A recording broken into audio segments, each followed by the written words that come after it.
Let's welcome our guest. She's so hot, she's often mistaken for the equator. I'm here tonight with Diane Macedo. She anchors business news on Armas in the Morning. Weekdays on Fox Business Network. Hey, I'm Armas. And she's so smart that dictionaries use her to look up big words. It's Liz McDonald, Fox Business Network's stocks editor.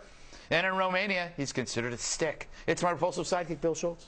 And if comedic genius were a foghorn, sailors would blow him during bad weather. Sitting right next to me, the comedian Tom Shalhoub. Don't try to make yourself look good. A block. The lead. That's the first story. Yes, it is. Well, one was on his game while the other was lame. Yep, round one went to the Mon. In Wednesday night's debate, Mitt aggressively attacked the president's record on the economy, healthcare, and the deficit, while Obama looked like a bored employee at Best Buy. Meanwhile, Rammstein had pumped himself up beforehand by enjoying a game of Jenga and proceeded to rattle his opponent with lines like these. You put $90 billion, like 50 years worth of breaks into solar and wind. To Solyndra and Fisker and Tesla and Enter One. I mean, I had a friend who said you don't just pick the winners and losers, you pick the losers. Mr. President, you're entitled as a president to your own airplane and to your own house, but not to your own facts. Romney seemed shot out of a cannon. Obama pining for yogurt by Dannon. Thanks. Romney stared his opponent down. Obama just stared down. And stared down some more. He's staring down. Wow, he looks down a lot. On Thursday, Obama's depressed advisors said adjustments would be made. Perhaps he should prepare less. On the left, this debate is separated into 6 15-minute segments focusing heavily on the economy. Touching down in Denver this afternoon, President Obama has prepared more for these debates than any sitting president in the modern era. That's kind of cute. Tom, Obama looked more like the president of a Justin Bieber fan club than the president of the greatest country ever. You know, he still looked great going down those stairs, though. He's the best at going down those stairs. He is. They should have the debates on the stairs. Yes. That is so hard to do. Do you ever, I mean, talking when you're going down the stairs is dangerous. Yes, I never do it. Yeah, I talk when I go up. Yeah. I never talk when I go down. And I hold the railing. I don't care if it looks nerdy. I don't want to fall. You know what? I get a little panicky if there's no railing. Do you ever? Yes. Yes. Oh, yeah, yeah. How did we get on this topic? Look, yes. There's no news here. Okay. The news is there's no news. Everyone's acting surprised. What happened to Obama? Oh, he had a bad performance. He had a bad day. He's always like this. Oh. Have you ever seen a press conference? Boring. Yeah, it is true. Anything except one of his speeches is boring. He's not that impressive. Yeah. He's never good with the facts. Unless he does a lot of mumbly-bumbly. Unless he always does. Unless he does the Southern thing, and then that is great. That's right. That is amazing. That is entertaining. Liz, Obama pointed out 5 times that he and Romney agreed on the same things. It was almost like he was docile to a fault or something. It's almost like he had a man crush on him. He seemed starstruck. Yeah, starstruck. Let's stick with starstruck. I think he was starstruck. Let's stay there. Yeah. Yeah. Didn't it seem that way? He was almost giggling and nodding his head a lot, and was really taken. Yes. As if he would go to a half-court basketball game with him and play with him. I think he was more interested in being friends with him than debating him. And I can't say I blame him because, you know, Romney is gorgeous. And, you know, he's successful. He's kind of a nice guy, Diane. He looked down. Why do you think Obama looked down a lot so much? I think 2 things. I think one, I think he was surprised and caught a little bit off guard by how well prepared Romney was for this debate, which quite frankly I was too. I think he was looking down both because he was probably nervous for that reason. I think he was also looking down at his notes, trying to find points to make to counter what Romney was saying, and I think in many cases he didn't come up with them. That being said, I think Romney still lacked a lot of details here, and while I think he caught Obama on a bad day here, I think he needs to really be prepared for the next one, because I don't think Obama will make the same mistake twice. Exactly. Statistically, you don't get 2 big debate showings like that in a row. Right. It's like you don't beat the team 14-0 2 days in a row. Yeah, but can Obama come back and say, oh, the 47% video was a bad thing, or is that going to look lame? After, like he's pushing that point when he should have the first time around. I'm talking about Did he miss the window?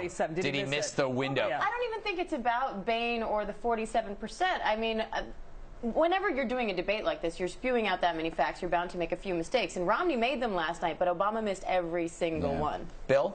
Exactly. Everyone who was supporting Obama wanted him to be angry and jump on Romney when he's playing fast and loose with the facts. And instead, he looked like he wanted to have a nap. But I called this from the beginning, and I'll tell you why. If you watch when they first come in, Romney's flag pin lapel thing was at least 10 times bigger than Obama's. This is why Eric Bolling is the best one on The View. I'm sorry. I believe it's called The Five. The View. Quite frankly, I've not seen it. But he's got that giant pin. Yes. So he just, he'll take over the table. Yeah, yeah. And just opens doors. Yeah, it's amazing. No, but actually, it's a door opener. Yes, it exactly. is. It's actually a remote door. Yes, the flag pin is a door opener. I want to talk about there was a thing that a lot of celebrities were upset about. It was when Mitt decided to go after a yellow icon. What things would I cut from spending? Well, first of all, I will eliminate all programs by this test if they don't pass it.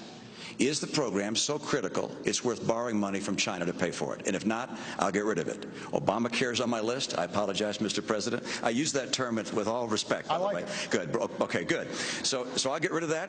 I'm sorry, Jim. I'm going to stop the subsidy to PBS. I'm going to stop other things. I like PBS. I love Big Bird. I actually like you, too. So was this a good thing, a bad thing, or a thing? Well, it's interesting. I also, after all the chatter today, I thought he said, I'm going to cut Big Bird. He actually said, I'm going to cut the subsidy, and he said, I like Big Bird. So he said he liked him. Yeah. I didn't remember that. It'd be great if he said, no, I'm going to cut Big Bird as like a prison shiv. Like I'm going to I'm going to cut Big Bird. I'm not, by the way, okay, maybe it's me, Liz. Who likes Big Bird? When I watched Sesame Street, he was the least likable. Big, clumsy, you know who I didn't horrible. Like? You know who I didn't like? Snuffleupagus, that whiner. Yeah. He was a downer, always depressed. Yeah. It's funny, my wife... I actually like the Grouch. Yeah, so did, what's his name? Oscar. But they're all part of the 47% now. They're entitled. They're entitlement states, so they're going to get cut. No, I'm kidding. But you know what? What was missing in this debate was Romney wants advertising on PBS. He wants to be able to have General Mills cornflakes and have PBS be sustained by the free market advertising, not from the taxpayer dollars. Which makes sense, right? Why don't they just do it?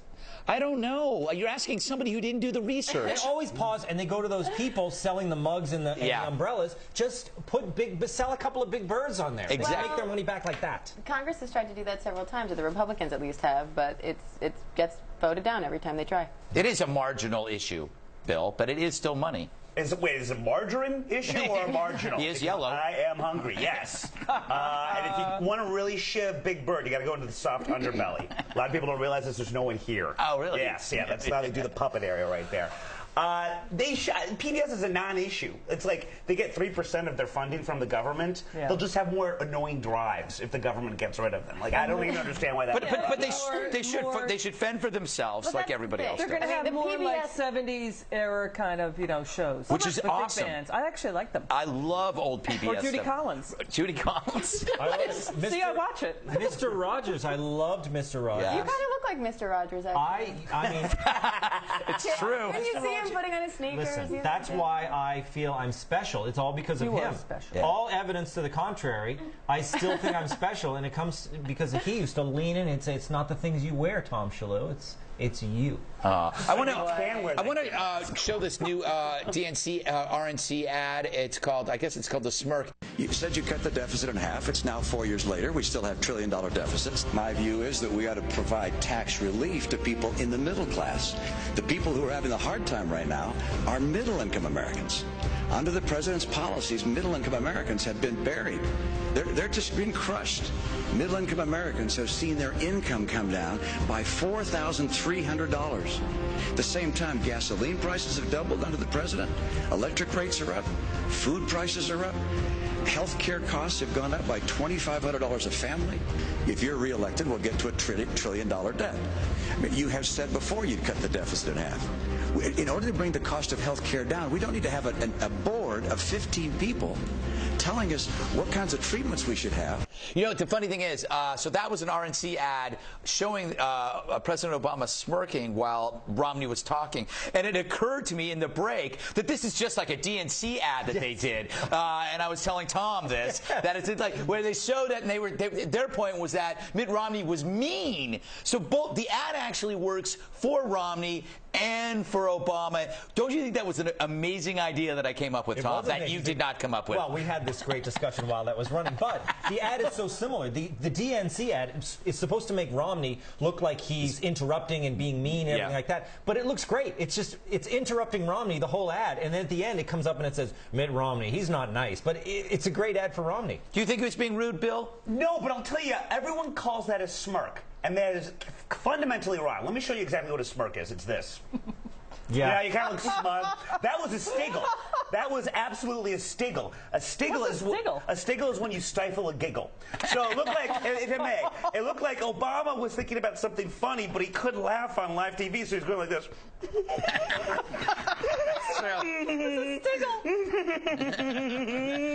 A nose giggle. It was a stiggle. I think they both have to work on their listening face, the face that they make while the other person's talking. Because Romney what's a good face? That's important. That's a great question. Well, Romney finishes his point and then goes like this. Yeah. You're talking about being starstruck. Dreaming. He literally looked like he had a crush on Obama and was dreaming about him while he was speaking. I think they. And Obama was sort of making that, I don't know, stiggle or smirk face. Well, like this? No, wasn't even listening. The point is, if somebody is talking, this Republican ad was brilliant because they took something that Obama really couldn't control, which is his face. Or what do you do when somebody else is talking?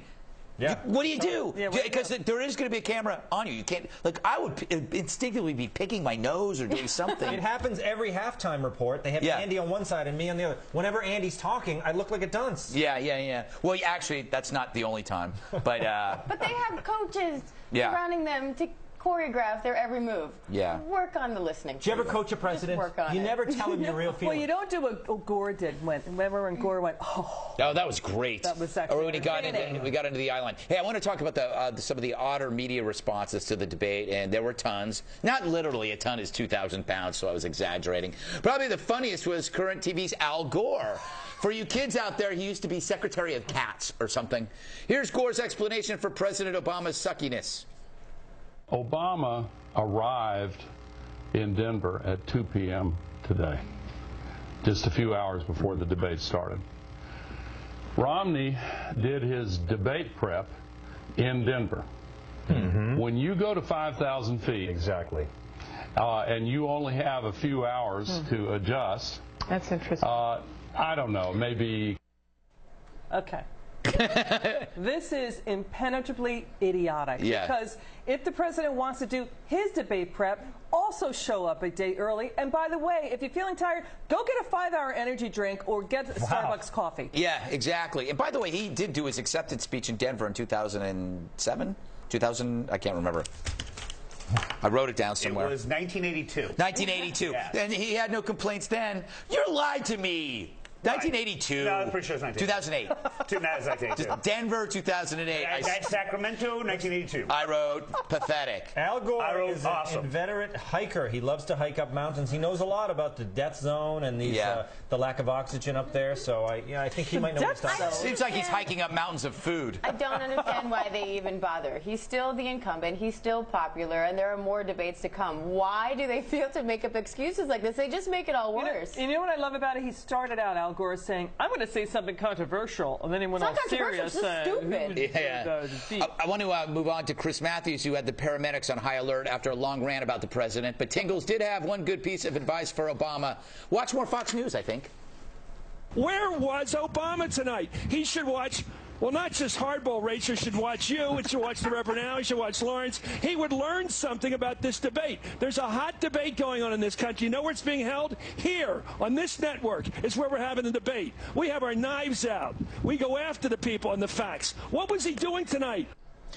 Bill, can he win back Chris Matthews? If you've lost Chris Matthews, then what is it? You lose the South? Yes. Yeah, you lose Chris Matthews. You lose the Northeast. I would say, first of all, just to get back to Al Gore, I kind of agree with that because they send athletes over weeks ahead of time if they're going to play or do something there because the change is so different. And he did look like he had the air sucked out of him. As far as Chris Matthews, so show up earlier. Well, he's the president. He can't be living in Denver. He can show up there earlier like Romney did. Hold the rally there and prepare. You got to be there a lot longer than a day to act. So then they were both on equal footing. He's a president, man. He can't be in Denver near the medicinal marijuana clinics. He's got to run stuff. By the way, you know what bothers me about the Chris Matthews thing? Him having a transient stroke on camera with the boxes shows.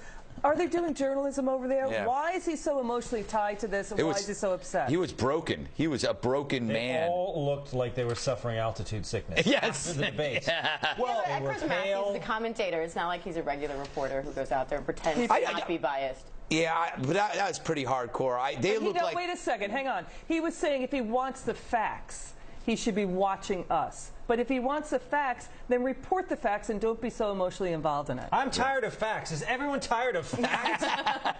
It's all this talk about facts. Oh, he didn't have the facts. This morning I'm reading all the fact checkers. By the way? Yeah. Fact checkers, it's a bunch of nonsense. This guy believes this guy believes this. That's it. There's no more facts. It's true. I don't even know. It's absolutely true. I don't even know why they use them anymore with email. I'm talking about facts with an X, right? That's amazing. MSNBC, get with the freaking 21st century. All right, well, I think we've learned something. I've learned a lot. I have too. Yeah. Group hug during the break. Okay. Coming up, what pickup lines work best in bars? Diane Macedo discusses her new book. If you even look at me, I'll slice your face with a butter knife. Really, Diane? What do you